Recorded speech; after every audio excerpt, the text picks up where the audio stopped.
Thank you. How We're are a bit you? giddy, I have to admit. We're a bit giddy. We're a I'm bit sorry. we're We're a bit giggly and silly at this time, so apologies in advance. But we will answer your questions as promptly as possible. Professionally as possible. Hey, look, we're here to have fun, right? You know what I mean? You Yes. probably do a million of these, so you just let's have some fun, right? Great. All right, Joanne, first to you. Kind of when you read the script, what about Jane jumped off the pages that made you want to play her?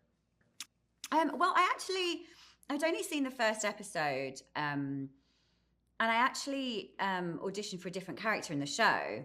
And at that point, so I kind of thought, I don't know whether that character is really how I would cast myself in this show. And I kind of connected more with Jan. So I called my agent and said, look, I'm really happy with my self-tape, which I never, ever say. I never, ever say. I think it's the first time I've ever said that.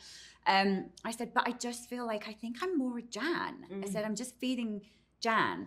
And they said, oh, okay. And then that part was offered out. And I was like, no, that's fine because I'm feeling Jan. Can you say? And so my agents went back to the production team and said, relayed my thoughts. And they came through and offered me Jan. Yay! So it worked out beautifully. So there you go. Yeah, my instincts, I guess, were right. But it's been a joy to play Jan. It's been such a fun ride. Right, it's all about believing that intuition there, right? Yeah, Trusting it, yeah. All right, Lara, there. Bella and Jan almost have the same initiative of being like fed up with their significant others, but also like life and the life that comes with it. That said, I thought you and Patty played really well off one another. What was it like kind of developing that relationship to bring it onto the screen? I think life imitated art in the sense that we didn't know each other as people. We have mutual friends. And we meet the two characters in quite a loveless place, actually. They're living quite separate lives. And they're trying to deal with a wayward son. And then over the course of the 10 episodes, they go on almost revelatory paths, I would say. And then by the end of the first series, they have an opportunity to connect. It's an ultimatum that's given.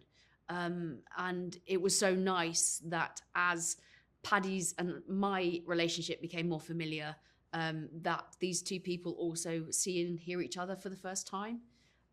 So it was really nice. Mandeep, Serafina, I thought was a bit of a wild card on the show, right? I like, my favorite characters on every show is like the wild card, the one that you're not 100% sure what you're going to get out of. But talk to me about the preparation process as you brought the character from the pages to the screen. Well, I worked with my acting coach, who's incredible, actually. I love her. So we worked on that and actually had to do a lot of backstory work on it as well because of her unique wild card vibe.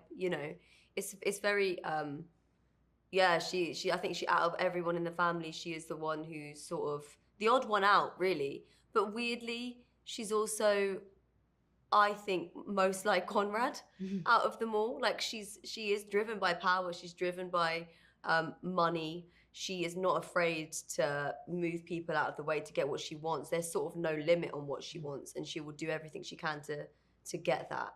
The women in the show are all pretty ruthless. They're amazing. Yeah, they are.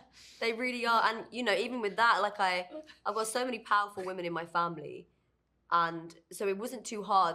I wasn't sat there like, oh God, who do I? Do you know what I mean? Like I've got so many. Help. Yeah, and I love that. Like I love. I think it's so important that we see more women being bosses, on our screens, because we're bosses in real life. We're fucking amazing. Yeah. So yeah.